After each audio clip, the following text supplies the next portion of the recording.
What's up, guys? Dave from betsum.com. I'm going to go over my NFL DFS lineups for Week 7. Nothing to report from Week 6. Got back a third of the money that I put in, so nothing huge. Missed out on some of the big players, and my wide receivers missed. But for my quarterback, running back, and tight end plays were pretty solid for me, so I did manage to recoup some of my investment. So here's some of my core players for Week 7. We'll start at quarterback. I like Kirk Cousins, but so does everyone else right now at 5,900, but he's got everything you want in a QB. He's got the cheap price, the 32 OPRK, a high total of 49, no running back, in a game that should be a shootout. So although he's going to be a popular play, he'll be in a few of my stacks.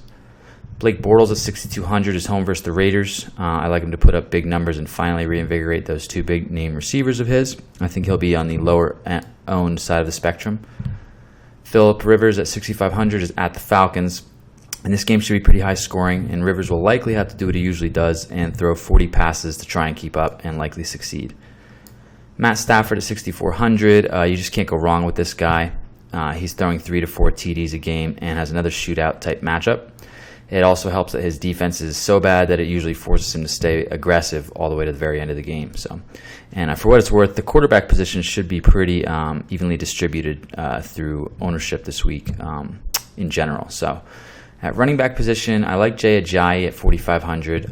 I don't think he's going to have another 200 yards and 2 TDs, but he's going to be a great gamble at that price. If he gets half that or more, he'll be a good investment. And Miami should look to stick with what finally worked, and that's establish the run and give Ajayi the load. DeMarco Murray at 7,200. I've picked him every week this year, and he's killed it for me. Last week, he didn't have a great game. He only had 12 points, and his price dropped $500. But he did have 20 to 30 points in every other game this season. So he's had a grade A matchup versus the Colts this week, who are a very poor run defense. So I like him again at a cheaper price. Matt Forte at 5,000. He's been forgotten about in DFS, and I want to buy him while he's low, and he's being faded. He's home versus the Ravens, and that Vegas line does point to a Jets victory. And they certainly can't seem to do it through Fitzpatrick or worse, Geno. So I hope that they try and reestablish Forte in their game plan and also pass it to him more, which needs to happen. Theo Riddick at 5,200. He's back from injury this week, and before he was out, he was averaging 6.5 receptions a game and 10 plus rushing attempts. He's also a big time playmaker, and this game is a high total. Riddick is the type of player who also usually pays for himself and has that big upside, so I really like him this week. At wide receiver, I like Deshaun Jackson, 5,700. I think he makes a big return this week after a somewhat quiet season, and he's had a great matchup versus Detroit. Same story here with Allen Robinson. 7,300 is a really high price tag, so I'm a little wary for that, but he's been quiet for a while, and he's starting to get faded, and I like to buy people when their price is a little low and people aren't looking at him, and I think that's him this week. He's got a great matchup and very poor pass defense of Oakland. So I like Hearns as well, but I'm not going to pick him again this week because he hasn't done anything for me. I like Marvin Jones Jr. I like Detroit Redskins game in general. I like all of Detroit's receivers, but I'm going to buy Jones while hopefully he's being faded and people are down on him and more higher on Tate, although Tate will be in quite a few of my lineups as well. I'll probably fade Bolden for the most part. He has a lower upside in my opinion. Jeremy Maclin at 6,700. Great matchup at home. He's been a bust so far this season, but he's got the matchup of the year versus Saints. So I really like him and Kelsey this week. I also like Ware and Charles, but I certainly like Maclin and Kelsey a lot more.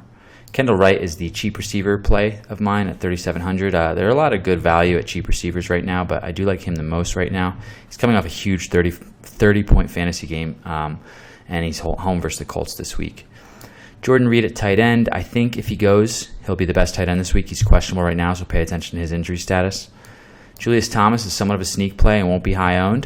He does get 5 to 6 targets a game. Has had a somewhat poor season, but he's got a great matchup versus the Raiders, who are the worst defense versus tight end in the last 2 years.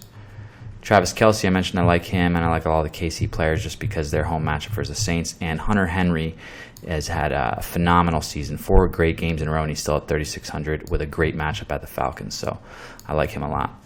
The Eagles and the 49ers are the two defenses that I'll be rolling with this week. The Eagles have a tremendous playmakers on special teams and defense, and they did hold Pitt to 3 points last week. So those are my picks. Join me next week for Week 8 NFL picks. Good luck this week. If you like these videos, please click subscribe or like or comment below, and I'll see you next week.